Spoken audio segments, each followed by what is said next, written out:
আজকে সংস্কার কমিশনকে বারবার আমরা বলতে চাই, দু একটি দলকে প্রাধান্য দিয়ে বেশিরভাগ জনগণের আকাঙ্ক্ষার বিপরীতে গিয়ে কোনো সিদ্ধান্ত বাস্তবায়নের দুঃসাহস দেখাবেন না। বাংলাদেশের 24-এর গণ অভ্যুত্থান পরবর্তী রাষ্ট্র সংস্কারের যে জন আকাঙ্ক্ষা তৈরি হয়েছে, শাসনতান্ত্রিক ব্যবস্থার পরিবর্তনের যে রাজনৈতিক এবং জন আকাঙ্ক্ষা তৈরি হয়েছে, সেই আনুপাতিক হারে নির্বাচনের দাবিতে আজকে বোধহয় কয়েকটি দল ব্যতীত সব দলই কিন্তু এই মঞ্চে ইতিমধ্যে হাজির হয়ে এই সংখ্যানুপাতিক নির্বাচনের পক্ষে তাদের দলীয় সমর্থন ব্যক্ত করেছে। আমরা পরিষ্কারভাবে সংস্কার কমিশনকে বলতে চাই, সমাবেশ শুধু একটা দলের দেখেছেন, সবেমাত্র শুরু হয়েছে।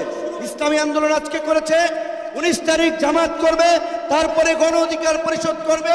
রাষ্ট্র সংস্কার এবং জন আকাঙ্ক্ষার বাস্তবায়নে সমস্ত রাজনৈতিক দলগুলো জনসমাবেশের মাধ্যমে এই সরকারকে তাদের সমর্থন দেখিয়ে দেবে।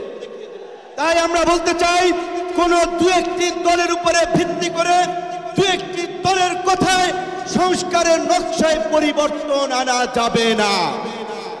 আমি সংস্কার কমিশনে বলেছিলাম, দেশ স্বাধীনের পরে ডক্টর কামাল হোসেনরা বলেছিল, আমাদের নেতা শেখ মুজিব, আমরা তো তাকে দেখে সংবিধান নির্মাণ করেছিলাম, রচনা করেছিলাম, তাকে এম্পাওয়ার করার জন্য।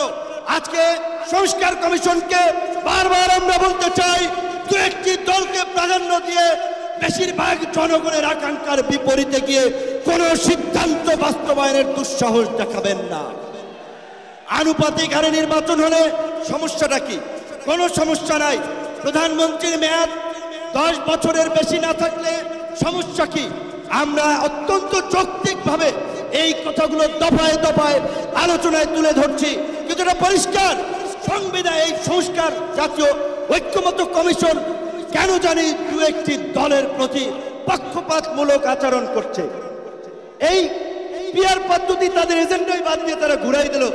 পিয়ার থেকে উচ্চকক্ষ নিম্নকক্ষ চলে গেল। উচ্চকক্ষ নিম্নকক্ষ হবে নাকি সমগ্র নির্বাচন পিয়ারের ভিত্তিতে হবে, সেটি রাজনৈতিকভাবে আগে ঐক্যমতে পৌঁছতে হবে।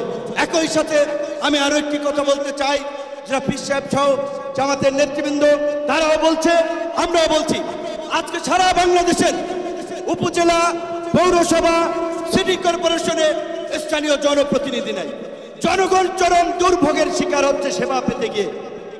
সরকারের উন্নয়নমূলক কর্মকাণ্ড ব্যাহত হচ্ছে এবং 50 বছরের যে অভিজ্ঞতা, নির্বাচনের পরে রাজনৈতিক দলগুলো, এমপিরা মিলে, মন্ত্রীরা মিলে কেন্দ্র দখল করে তাদের নেতাদেরকে পুলিশ প্রশাসনকে দিয়ে জেতায়।